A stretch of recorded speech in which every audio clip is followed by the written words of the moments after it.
Hey y'all, welcome to the Everybody Just Calm Down, the podcast where we break down all the drama, shade, and iconic moments from your favorite reality shows. I'm Poe Theory. I'm Jared. And I'm Danielle. Hey y'all. Hi. Hey. Were Were you Get my aggravated? life together. No, I just because I'm a little excited that this show is over and we don't have to talk about it no more because it just be raising my blood pressure having to discuss this white passing ass lady. Oof. Where my Candace at? Oh, please Candace come back next season. But anywho. Guys, so like we promised, we are back with our part 2 reunion review. Y'all have been turning up in them comments, dragging us.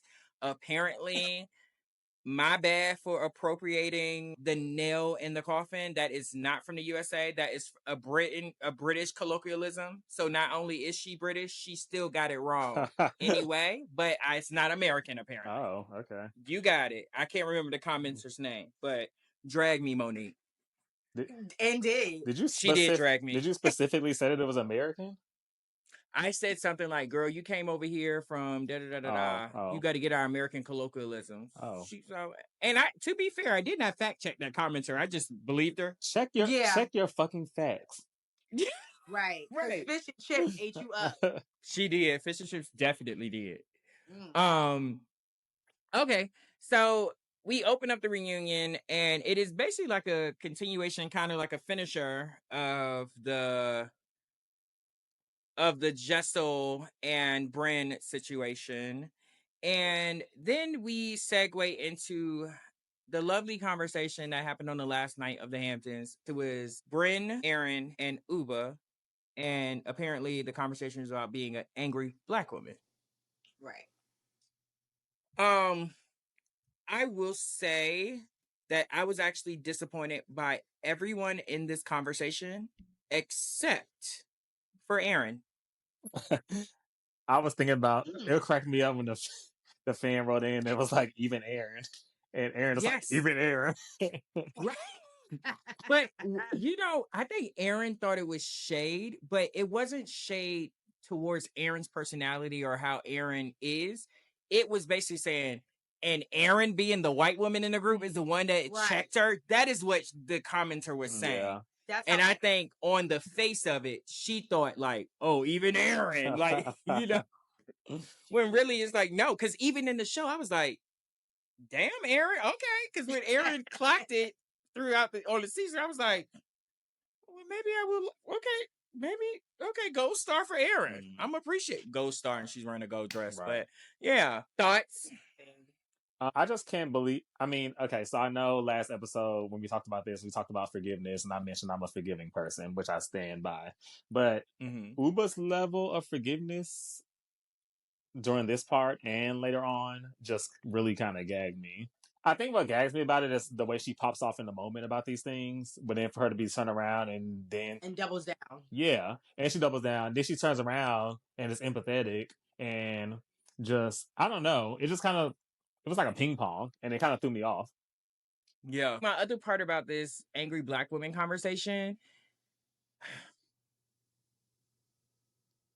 I'm of the firm belief that however the world views you is how you live in the world. And if you don't do the work and the work could be therapy or a lot of self-reflection, or to understand that how the world views you really doesn't matter. It's about how you decide to show up in the world and how you would love, the type of person that you would like to be. And I think Brynn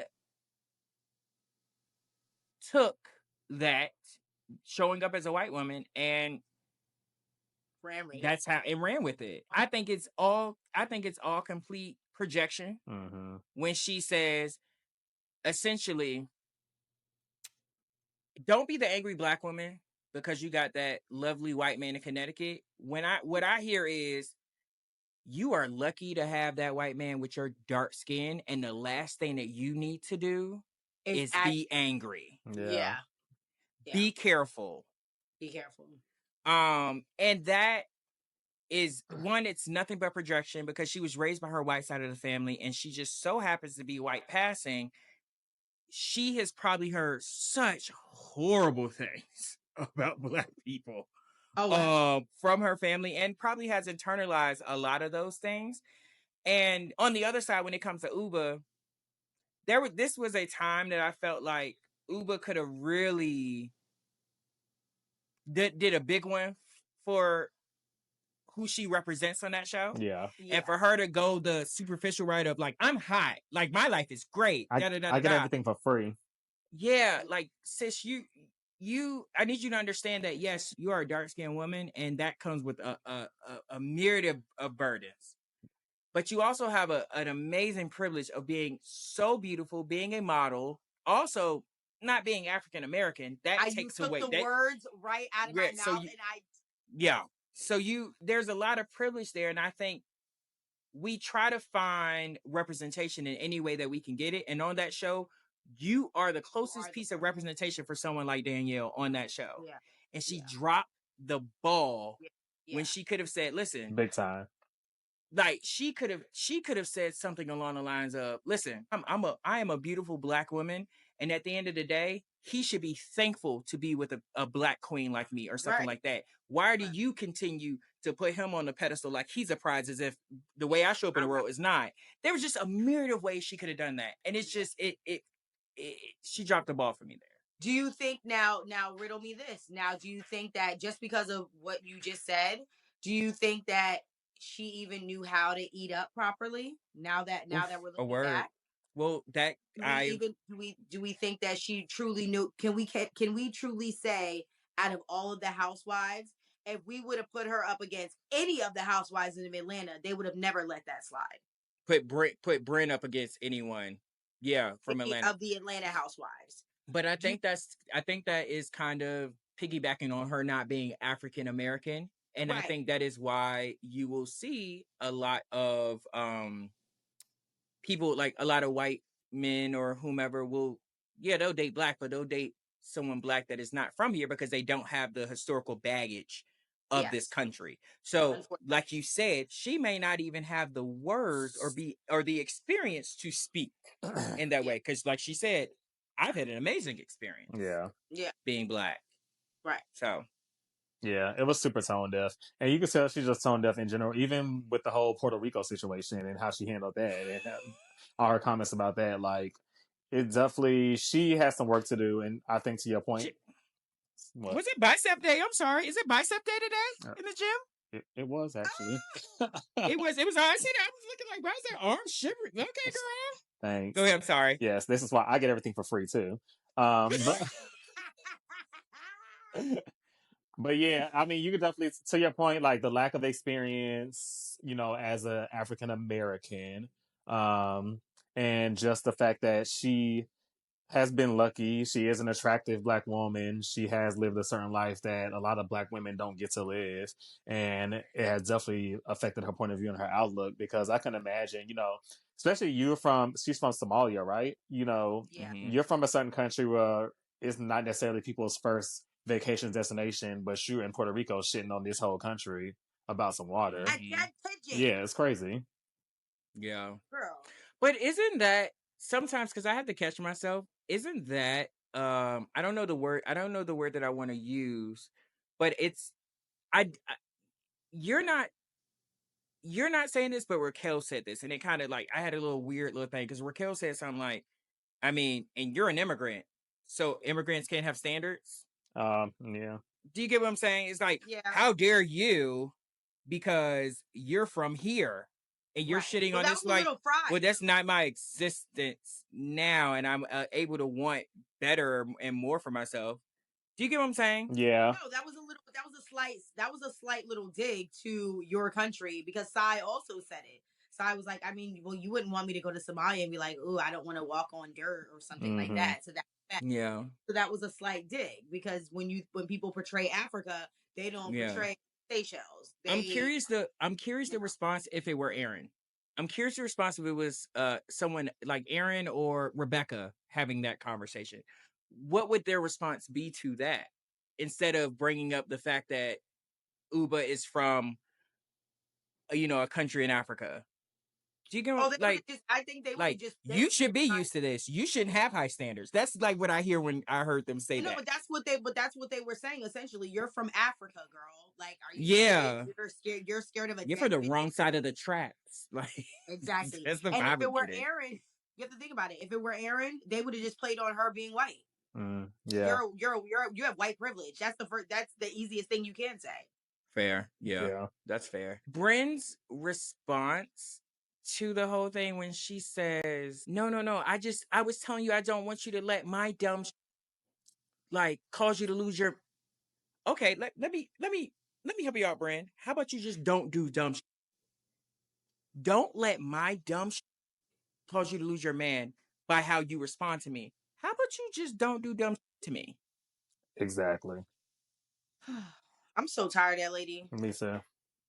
I'm like really tired of her. And every time she spoke and that little one tear decided to drop down, I was like, girl, we don't believe you, girl. And you're not good. I really couldn't stand how she was talking over people and fake crying at the same time. Like, it was driving me fucking crazy. Yeah. And then shut the fuck up. Trying to make a tear come out too. I was like, girl, it's played out. Stop. Ugh. Anyway, the lip gloss was dry. I didn't fucking like it. No, it was bad. And then also when when they were talking about the angry black woman thing, and then she kept saying, I am biracial and I identify as black. I'm biracial. It was like she said biracial with her chest, but I identify as black. Like it's very light when she was I identify as black. Like it was hard for her to come out, and I'm just like, do you? Even her saying it the way that she said it is the equivalent to a white person saying, "But I have black friends." Yeah. Right. And especially like we all know race is a social construct. Because you don't show up as a black woman in this world, you've never been treated like a black woman in this world. Never. So you don't even know what the experience of a black woman is. I kind of ate that. And you know what's so crazy? Even going back in her pictures, because you know how some biracial children let their hair go, they let it puff up. Let it puff up. They try to do it. Even when they showed like baby pictures of her pictures of her as a child, I was like, oh no, you always look like a little white girl. Very interesting. You never even had the chance. Well, I'm a chocolate chip, so I can't relate at all. But again, I was like, wow, you actually really don't know what that looks like. And again, to your point, when you didn't even grow up with that side of the family, they were not teaching you how to be a black woman. I can tell you that, because how they teach you that. Right. One part that I would like to bring up about the hot black people comment. Andy asking, "Oh, do hot black people get things for free?" Andy, I've seen you in gay clubs in Harlem, and any hot gay boy that's been with you, they get things for free. So let's be very clear about that. I ain't like that comment. Like, oh, do hot black people get things for free? I ain't like that. You're also not like a big fan of Andy. Yeah. I'm not. I know, because I felt like it was just sarcasm coming off of Uber's comment. I thought it was, I thought it was, but like I said, we could tell. I mean, well, if you don't like him, I mean, if I need to edit this out so we can get on, be bartenders. You know what I'm saying? Like, yeah. Speaking of my goals, guess I just go on by myself. Danielle, we'll just go on ourselves. Too bad I don't know what name you're gonna use since I trademarked it already, hoes. Oh shit! Us getting sued to go to BravoCon is crazy. Can you imagine a season this come? Child, you better call what's his name? Ken Klippenstein or Beverly what is it? What's the divorce attorney? Oh, Atlanta. Yeah. What the fuck is that? What's his name? The only lawyer in Atlanta. The only lawyer in Atlanta, child. All right, so then we move on to Becca Rebecca Minkoff coming in here. I think does anybody have anything else for Rebecca? Well, okay, I guess. Do I need to be demiked? Do I sit here? Do I leave? And then Andy being shady, saying Rebecca needs to know if she needs to go. Andy, you know what she needs to do. He hates her. You've been doing a million and one reunions. Right. I think the Scientology storyline is, I wish she was on Beverly Hills, because they would have been relentless about this, because Leah Remini, one of my favorite people in the whole wide world, she was a Scientologist growing up. Like, she was a Scientologist since she was like a kid. And then she recently got out of Scientology. And she did a whole bunch of documentaries about it. I watched that show religiously. Yes, it's a cult. Fun, like, she's talking about, well, we don't say that about other religions. I have a cute little joke for y'all. What's the difference between a religion and a no? Oh yeah, what's the difference between a religion and a cult? Not sure. Time. Oh, fair. I don't think about it. So essentially, every religion essentially starts off as like a cult. And as time goes on, more and more people join it, and it becomes more official and more solidified in time. And then it becomes a religion. Because it had initially, someone has to start it and start every like, hey, this is what I believe. It starts off with a couple people, and then what people at that time would call a cult. And then as time goes on and it gets more momentum and becomes more solidified, and people are able to gain power and things like that, then it becomes a religion. Again. Okay, sorry guys. I forgot I am with two very religious people. Listen, because I'm covered in the blood. Yeah. So... I'm just trying to talk about Bravo, not religions per se. That could be a separate podcast that you can trademark on your own. But this one already did. But we're talking about Scientology, but go ahead. The Scientology, for me, to be honest with you, Becky, this is the thing. You went on that show knowing that was the only thing you had going for you besides Nordstrom Rack. So if you didn't want them to talk about Nordstrom Rack, or you didn't want them to talk about Scientology, what did you want us to talk about? Yeah. And then this was like the one time in life that I agreed with Brynn when she was explaining like how Rebecca should have played it when she came to the show, and she was trying to tell her like how they should discuss it or how she wanted to discuss it, etc. Like, Brynn was actually making sense for once, if this is what she actually said, because God knows. But yeah, like, Rebecca, you're dumb. You came on. First of all, you came into the show knowing that you were gonna get questioned about this, and your level of being on the defense about it all the time did not help your case, especially when it comes to feeling like you have to defend this religion, because you made it seem just as weird as we already think it is. Hello? Right. You definitely made it seem very culty. Mm-hmm. Well, made it seem very culty. Comment. And then the editors clocked her when they flashed back and she said it wasn't religion, it's a philosophy. But now you're saying it's a religion. Yes. There's nothing in how she talked about Scientology that wasn't reminiscent of what we saw Leah Remini's show. Yeah. Like, it was, and then I think Andy got a little bit of smoke for the Scientology people, because I don't know if you've ever seen the show, Danielle, but that Leah Remini show, when he said, when Aaron said approved language, my antenna went up, because that is there. When you are a celebrity, or you're going on platforms and it may come up, you have approved language and terms and ways that you can talk about the religion publicly. Mm-hmm. And you give it to the people around you that are close, that are going to interact with you. A lot of people did. If Andy, and if Andy did not ask that follow-up question, like, well, what do you mean approved? Da da da da. I don't think a lot of people would have even caught that. So the fact that Andy caught it, I was like, oh, Andy must got smoke for them, because approved language is a thing in Scientology. Interesting. Well, because there are a lot of celebrities who are on, and the crazy thing about it is, which I don't understand about the Scientology thing too, is that there are so many affluent people who are a part of this gathering of people, whatever you want to call it. They don't have to pay taxes. Okay, so religion. There.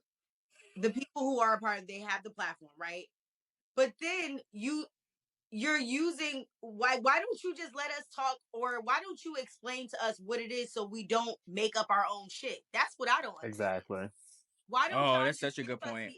Why don't y'all just give us the information so I don't have to imagine my own shit in my head, or when you give me a list of approved things to say, I have to say no comment. No comment on what? Right. It's because the stuff that we know about it and all of our opinions about it are true, and they don't have a defense for it.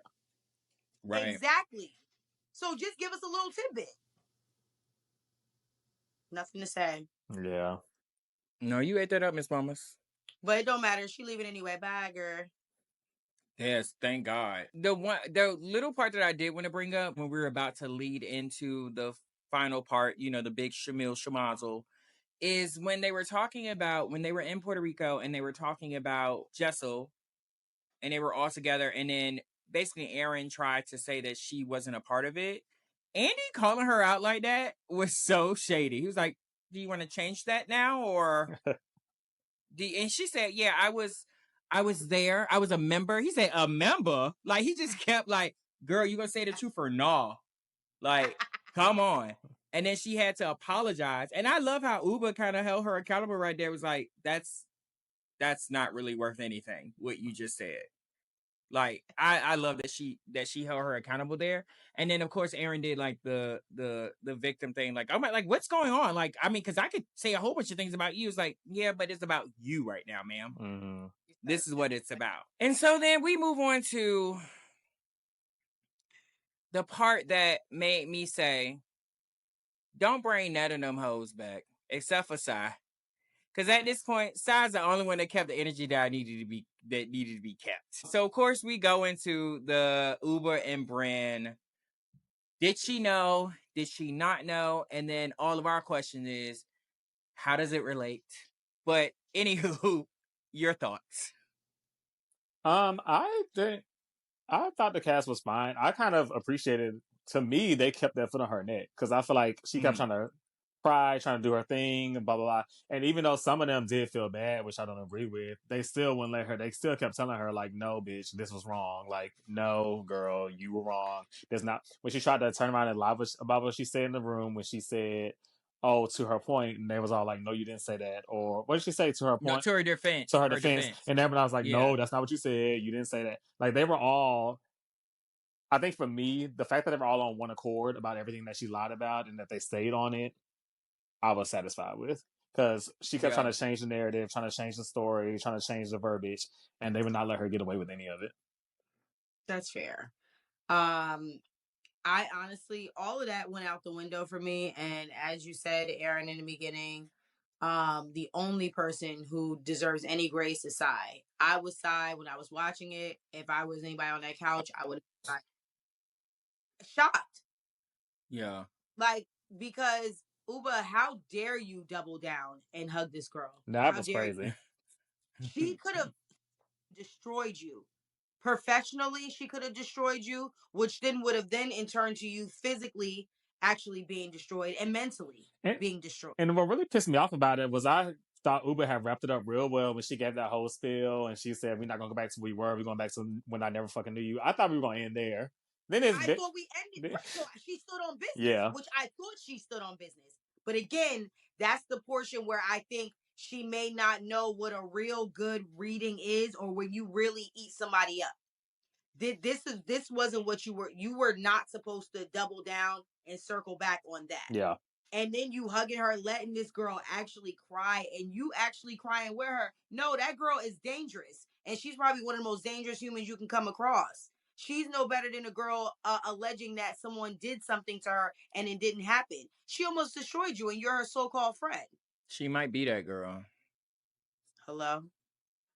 Y'all left out a part about Uba giving her that hug. What? Uba got up out her seat. Yeah. Hugged her with the tears. You got up out your goddamn seat.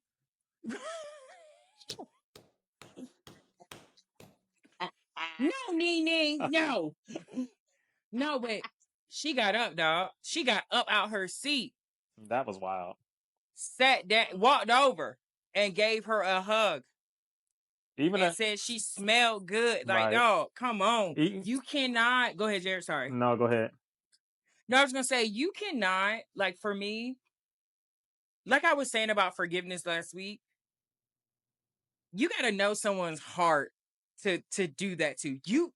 She did not grow from you doing that to her, Uba. I mean, yes, she did not grow from that. No. Like someone like us, if we wrong someone and someone does that to us, like, you know, gives us grace or Right. you know, do what Uber did to us, we'd be like, oh my God, like, wow, you're like such an amazing person.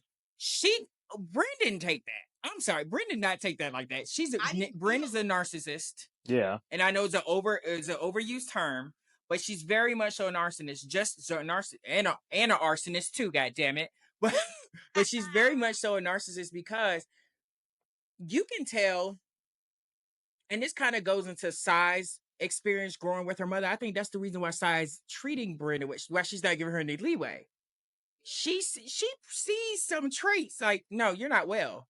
Yeah. And I know that I am not helping you by coddling you. Yeah, we held you accountable. Even you got fucking old girl over here, Jenna, saying, well, yeah, maybe you're just not used to, you know, people holding you accountable and still loving you after. And it's like, stop giving her the words. She don't need the words. Let her find it, because when she tries to find the words, we find what her true intentions were. But let's just take it a step further, though. Listen, and for me, when Uba got up to hug that lady, that was Brynn's right there. When she hugged her, I won. Yes. Yeah. That was I won. And they believe me. It doesn't matter if any of these girls believe me. They believe me now, because now you can see that I'm actually the victim. I wasn't lying. Why else would she come to my beck and call? Mm-hmm. That was the I won. Yeah. To be honest with you. Now she's almost untouchable. Yeah, no, that was definitely her MO the entire reunion, was to get just some kind of sympathy from somebody. Mm-hmm. And every time she's being called out, every time she's being confronted, it was just like, oh, well, blah, blah, blah. And then that crying and that slouching and all the other bullshit that she was doing until somebody expresses that they feel bad for her or gives her some kind of grace. That's right then and there. She got it. This stems back to why the comment about Uber was made in the first place, because she wanted them to feel bad for her. This all started with this bitch wanting to be the victim. She's a perpetual victim. That's fair. And then also, let's not forget, you're right, Jared, because let's also not forget how she wouldn't. Uba was, and this is where it does it. Uba is so inconsistent. Her performance is so inconsistent. She will go balls to the wall, eat you up. Mm-hmm. Like how she held Brynn when she went to go apologize to Brynn in the season finale, and then Brynn was like, "You apologize for what?" Yeah. And Uba stood 10 toes down, like, I'm not apologizing for something I know I didn't say. Right. And again, Brynn wanted to be the victim so she can continue and create the narrative. Because had Uba apologized for that, and then Uba had come into this reunion saying, I didn't say that, Brynn would have said, well, then why did you apologize and say you said it? Mm-hmm. You know, it would have just been that whole thing. We keep using the word dangerous, and I agree with that. I'm going to use it again. Even when was she talking to, was it Jenna she was talking to on the break? And she says, oh, yeah. I'm just so afraid of everyone. That's that verbiage. They like ain't no black woman up in there. You ain't identifying in no black woman talking like that. I'm afraid of everyone. Black women, don't get me wrong. I'm not trying to paint all black women as a monolith and that they're just the most, you know, upstanding citizens, because they are. Yeah. And all the black women that I know and love and are close with, even when they have been victimized, they don't even know how to be a victim. They just get up and keep it moving. You are a perpetrator. And you are able to turn on them tears. Even Sai said it. Because every single time Sai would not let her have it, them tears so right back up. She turned to that. What are you gonna do? You know, she puts on that weird voice like, yeah, what are you gonna do? You better watch your mouth. Like how she talks, like Brynn will go into that weird voice, like that bro-y voice. Like I don't. Yeah. That was really and she coming back next year. Guarantee you, she's coming back next year. Oh, she's definitely coming back. Friends, you make that up. Back next year. That is so spot on. That, and as I said, a particular group of people, they have it by nature. That switch just comes on for them.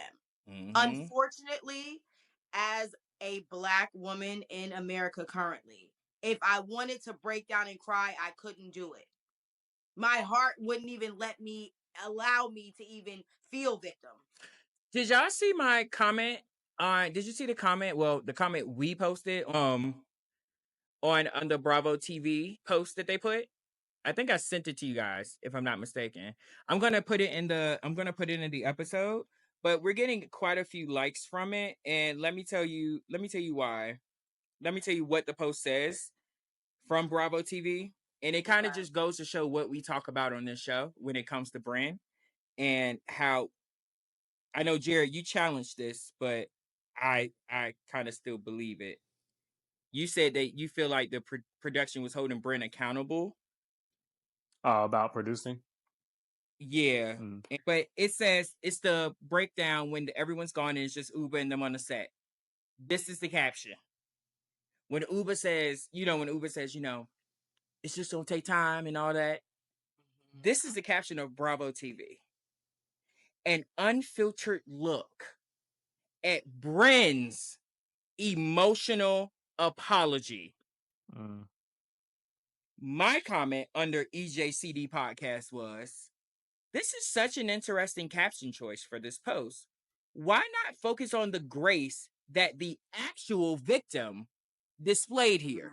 Yeah, you ate that. Why are we focusing on Brynn and her tears? She's the perpetrator. As if Brynn apology is what we should be focused on and not the grace of this Black woman here that has been wrong. Everyone can see that she's been wrong. Agreed. Okay. So, Brynn number 2, how was I challenging this? Well, I was saying that not that part. I'm saying that you challenge not me stuttering because you checked me. Hold on. Because remember I was saying that I felt like production was protecting her. And you were saying in the way that they were doing the flashbacks and leaving in that part about her ghost producing, that was your rebuttal to me that you don't think that they were trying to protect her or looking out for her. Okay. And you stretched that. And I'm saying all this over here. caption, and I'm saying this caption, piggyback your ass up out of here, bitch. But I'm saying that this caption made me feel like, wow, even more like we gonna focus on her apology. She did something wrong. Of course, she should apologize. Let's focus on the grace that this other woman is presenting. Okay, seems like a long reach, but yeah. I mean, that's not. My arms are long enough, sweetie. Oh, are they? Yeah, they are. Okay. Yeah. Oh yeah, you used to. Never mind. Like I said, I used to what? What I used to do? I was about to say you're used to wrapping around. Now that's low. That's low, Selena. That is low. Wow. Erase that. You better eat him up, Jerry. Oh no, it's staying here. But yeah, any other thoughts about this? I'm honestly tired of talking about that white lady.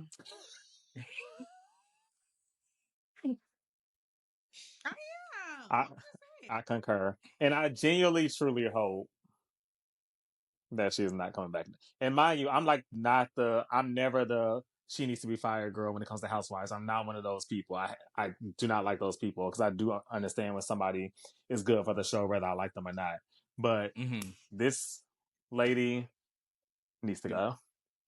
Especially when they're dangerous. Yeah, let's just end it here. Freaking fraud. Jerry, is that just literally just a one sleeve sweater?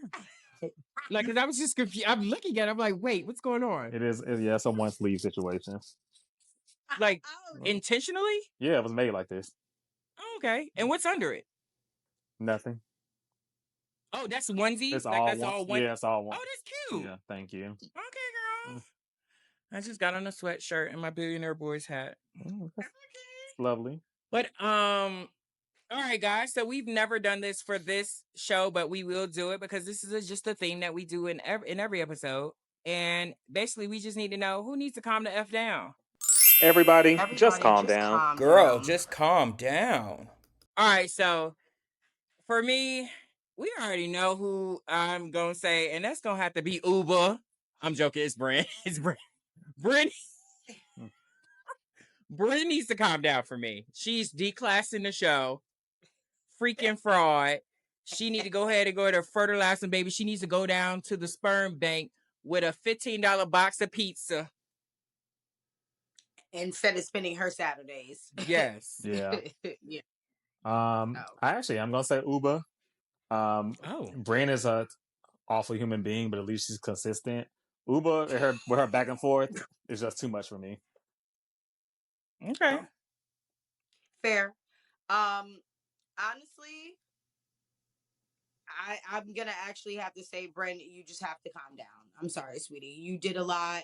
I just don't like the way that you try to portray yourself when it's in a good light, and then when it's in a bad light, you're somebody else. Like, bitch, you gotta own it who you are.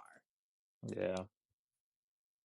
Also, just to piggyback one more thing, even her trying to portray herself in a good light is motherfucking annoying. She's just annoying all around. Yeah. Hey, Daddy. It's not genuine. Yeah. Oh. It's not genuine. I don't like it. It's a little cringy. Yeah. Ew, yeah. Ew. Just, I'm good. Oh, I was about to say something real bad. Well, I'm gonna say I'm just make sure I cut it out. I'm gonna say the exit outro. I'm gonna stop recording and then I'm gonna say it because I don't even trust myself. All right, guys, that is a wrap on our episode of Everybody Just Calm Down and a wrap on the Real Housewives of New York. Thank God that is over. If you enjoyed the show, make sure to subscribe, leave a comment, and follow us on social media for more reality TV takes. Thanks for listening. And remember, stay shady, but everybody just calm down. Peace. Bye.